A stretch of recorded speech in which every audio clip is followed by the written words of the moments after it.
السلام علیکم اسٹوڈنٹس، آج کا جو ہمارا ٹاپک ہے وہ ہے شہید۔ زمانہ 6 ستمبر 1967۔ مقام شہر قصور کی ایک نواحی بستی۔ جائے وقوع ایک 2 منزلہ مکان کا نچلا کمرہ۔ وقت شام۔ کردار رضیہ 11-12 سال کی ایک لڑکی، ماں باپ شاداں اور ایک سایہ۔ منظر کمرے کو دیکھ کر یہ تاثر ہوتا ہے کہ ستمبر 1965 کی بھارتی بمباری سے یہ مکان کافی حد تک متاثر ہو چکا ہے اور اب گھر والے بھی اس کی آرائش اور رکھ رکھاؤ کی طرف توجہ نہیں دیتے۔ کمرے میں مختصر سا سامان ہے، وہ بھی کسی ترتیب سے نہیں رکھا گیا۔ ایک میز پر 2 گلدان پھولوں سے یکسر خالی پڑے ہیں۔ چائے کی ٹرے میں 2-3 خالی پیالیاں، ایک پلیٹ پڑی ہے۔ دیوار پر جاوید کی 1 فٹ سے کچھ کم چوڑی تصویر کے رنگین فریم پر ایک سنہری ہار پڑا ہے۔ رضیہ میز کے پاس ایک کرسی پر اس انداز سے بیٹھی کہ اس کا منہ میز کے سرے پر جھکا ہوا ہے۔ بازو سے اس نے اپنے سر اور چہرے کو ہلکے میں لے رکھا ہے اور اس کا جسم مسلسل کانپ رہا ہے۔ معلوم ہوتا ہے کہ سسکیاں بھر رہی ہے۔ صحن سے ماں کمرے میں داخل ہوتی ہے۔ 40 سال کے لگ بھگ عمر، اداس چہرہ، غمناک آنکھیں۔ وہ بیٹی پر آنکھیں جمائے آگے بڑھتی ہے، اس کے پاس آ کر جھک کر آہستہ سے اس کے سر پر ہاتھ رکھ دیتی ہے۔ رضیہ کی کپکپاہٹ اور بڑھ جاتی ہے۔ ماں: رضیہ نہ بیٹی، نہ رو مت۔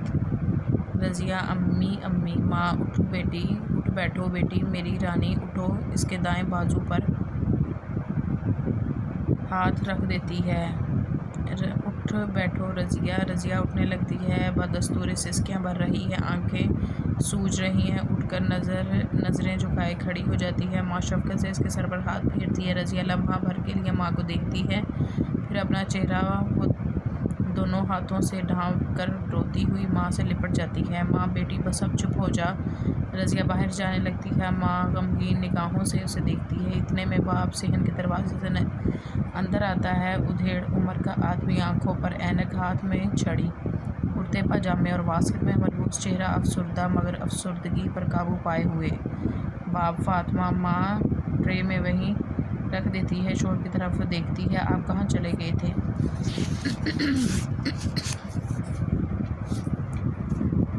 باپ: کہیں نہیں، یہیں تھا۔ رضیہ: کہاں ہے؟ ماں: میں اندر آئی تو میز پر سر رکھے رو رہی تھی۔ باپ: بچی ہے نا، صبر آتے آتے آئے گا۔ ماں: اور آج کے دن تو زخم تازہ ہو گئے ہم سب کے۔ باپ تصویر کی طرف دیکھ کر: یہ ہار کس نے ڈالا ہے؟ آگے بڑھ کر چھڑی رکھ دیتا ہے اور تصویر کو قریب سے دیکھنے لگتا ہے۔ ماں: رضیہ نے بھائی کے گلے میں تو نہ ڈال سکی، اس تصویر فقرہ پورا نہیں کر پاتی۔ دوپٹے کے پلو سے آنسو پونچھنے لگتی ہے۔ باپ: یہ سعادت دنیا میں بہت خوش قسمت کے حصے میں آتی ہے۔ شہادت کو تم کیا سمجھتی ہو؟ وطن کی خاطر جان دے دینا، یہ شرف ہر ایک کو کہاں نصیب ہوتا ہے۔ ماں: تصویر اٹھا کر کہیں چھپا نہ دوں اسے۔ تصویر اٹھانے لگتی ہے کہ رضیہ کمرے میں داخل ہوتی ہے۔ ماں شوہر کی طرف دیکھتی ہے جو اشارے سے تصویر کو وہیں رہنے دینے کے لیے کہتا ہے۔ رضیہ آگے بڑھتی ہے اور تصویر پر ہار کو ترتیب دے کر اسے درست کرتی ہے۔ ماں اور باپ دم بخود اسے دیکھتے رہتے ہیں۔ باپ: تم نے پرسوں کہا تھا نا ٹافیاں لیتا آؤں، چلو جو تمہیں اچھی لگے لے لینا۔ رضیہ کچھ سوچ کر قدم اٹھاتی ہے اور باپ بیٹی دونوں دروازے سے نکل جاتے ہیں۔ ماں پھر تصویر کو دیکھنے لگتی ہے۔ بے اختیار اس کے منہ سے نکلتا ہے: اف میرے اللہ! صحن کے دروازے سے شاداں کی آواز آتی ہے۔ رضیہ رضیہ ماں مڑ کر دیکھتی ہے اور کہتی ہے: آ جاؤ شاداں، میں یہاں ہوں۔ شاداں اماں کی ہم عمر، ہنستی ہوئی آگے بڑھتی ہے مگر فاطمہ اور تصویر پر نظر پڑتی ہے وہ بھی اداس ہو جاتی ہے۔ شاداں: کیا بات ہے بہن، آج دن بھر اوپر نہیں آئی؟ میں تو سمجھتی تھی کہ آج تم لوگ کہیں گھر پر نہیں ہو، اتنی خاموشی تھی تمہارے ہاں۔ ہاں ہم تو کہیں نہیں گئے، گھر ہی میں رہے سارا دن۔ شاداں: کوئی آواز ہی نہیں تھی، نہ تمہارا نہ رضیہ کی۔ ماں: کیا بتاؤں بہن۔ شاداں: خیر تو ہے، کیا بات ہے؟ ماں: آج جاوید کی 24ویں سالگرہ ہے شاداں، 6 ستمبر کو۔ ماں: یہی اس کے پیدا ہونے کا دن ہے اور اسی دن شدت احساس سے خاموش ہو جاتی ہے۔ یہی دن تھا وہ چھٹی پر آیا تھا۔ صبح سے گھر میں رونق، میری رضیہ نے گھر میں رنگا رنگ جھنڈیاں لگائی ہیں، سب عزیز ہمسائے اس کے دوست جمع ہوئے تھے۔ اتنے میں چہل پہل اور ہنگامہ تھا کہ شادی کا سماں لگتا تھا۔ رضیہ کو بھائی کی سالگرہ منانے کا بھی بہت شوق تھا۔ دوست احباب جاوید کو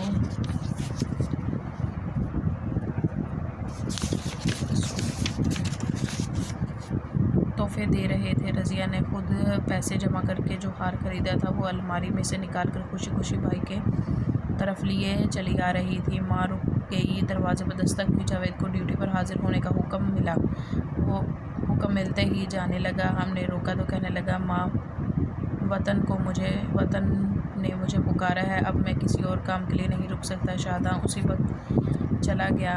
اماں، ماں اسی لمحے بہن کہتی رہ گئی، بھائی جان گلے میں ہار ڈلوا لو، مگر بولا واپس آ کر ہی گلے میں ڈلواؤں گا رضیہ، اور چلا گیا۔ روشنی مدھم ہو چکی۔ صحن کے دروازے سے ایک سایہ بڑھتا دکھائی دیتا ہے۔ یکایک رضیہ کی آواز اوپر آتی ہے، رضیہ بھائی جان آپ، جاوید، رضیہ بھائی جان آپ کہاں تھے آپ؟ جاوید، یہاں وہاں ہر جگہ ہر مقام پر کہیں نہیں تھا میں۔ کہاں نہیں تھا میں رضیہ؟ آپ نے تو میدان جنگ سے لوٹے ہی نہیں تھے۔ ابا جان کہتے ہیں کہ انہوں نے آپ کا لہو بھرا جسم دیکھا ہے، اور بھائی جان ہے نا؟ جاوید، تم دیکھ نہیں رہی مجھے؟ رضیہ، ہائے ہمیں آپ کا کتنا انتظار تھا جاوید، مجھے معلوم تھا میری پیاری بہن میرا انتظار کر رہی ہوگی۔ رضیہ، معلوم ہے آج کون سا دن ہے؟ جاوید، 6 ستمبر میری سالگرہ کا دن ہے۔ جاوید، تم دیکھ نہیں رہے مجھے؟ رضیہ، ہائے ہمیں آپ کا کتنا انتظار تھا جاوید، وہ ہار بھی اب بھی دیکھ رہا ہوں۔ رضیہ، دیکھ رہے ہیں نا اپنی تصویر کے گرد؟ جاوید، ہاں۔ رضیہ، میری کتنی آرزو تھی کہ یہ ہار آپ کے گلے میں ڈالوں، مگر آپ چلے گئے۔ جاوید، اس لیے تو آیا ہوں۔ رضیہ، کس لیے؟ جاوید، وہ ہار تم اب بھی میرے گلے میں ڈال سکتی ہو۔ رضیہ، اچھا جاوید، کیوں نہیں؟ رضیہ، تم تو اتاروں ہار فضا میں لہراتا ہے۔ رضیہ، پر بھائی جان؟ جاوید، اب تو خوش ہونا۔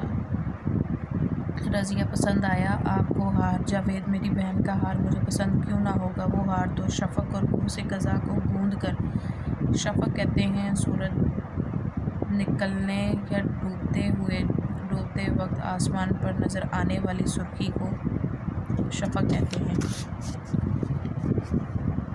گوندھ کر بنایا گیا ہے۔ کتنا پیارا، کتنا خوبصورت ہے یہ ہار۔ رضیہ، مگر بھائی جان آپ دروازے کی طرف کیوں دیکھ رہے ہیں؟ جاوید، مجھے جانا ہے۔ رضیہ، نہیں بھائی جان۔ جاوید، دیکھو میں نے تمہاری خواہش پوری کر دی، اب مجھے جانا ہے۔ رضیہ، کیوں جانا ہے آپ کو؟ جاوید، مجھے جانا ہے کہاں؟ میں یہیں رہوں گا تمہارے آس پاس، صبح کی روشنی میں، دوپہر کی دھوپ میں، رات کے اندھیروں میں، ہر وقت تمہارے قریب۔ تم مجھے نہیں دیکھ سکتی، مگر میں تمہیں دیکھا کرتا ہوں۔ سایہ پیچھے ہٹنے لگتا ہے، پیچھے ہو جاتا ہے۔ رضیہ کی بھائی جان کہتی آواز بڑھنے لگتی ہے۔ باپ کمرے میں داخل ہوتا ہے۔ باپ، کیا ہوا رضیہ، کیا ہوا بیٹی؟ رضیہ، بھائی جان ابھی یہیں تھے، میں نے ان کے گلے میں ہار ڈالا تھا۔ باپ، بیٹی جانے والے کب لوٹ کر آتے ہیں؟ ماں اور شاداں بھی کمرے میں داخل ہوتی ہیں۔ حیرت سے شاداں پوچھتی ہے، کیا معاملہ ہے؟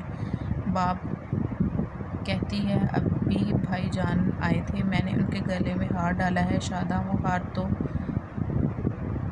ہار تو وہ پڑا ہے بچی۔ شاداں آگے بڑھ کر ہار اٹھانے کی کوشش کرتی ہے، چیخ مار کر ہاتھ ہٹا لیتی ہے۔ سب یکدم کہتے ہیں، کیا ہوا؟ شاداں، لہو، ہار پر لہو، سچ مچ لہو، ماخوذ از مٹی کا دیا۔ چلیں جی، آج کا جو ہمارا ٹاپک ہے وہ پورا ہوتا ہے۔ ملتے ہیں اگلے لیکچر میں۔ آپ میرے چینل کو زیادہ سے زیادہ لائک کریں، شیئر کریں اور سبسکرائب کریں۔ اللہ حافظ۔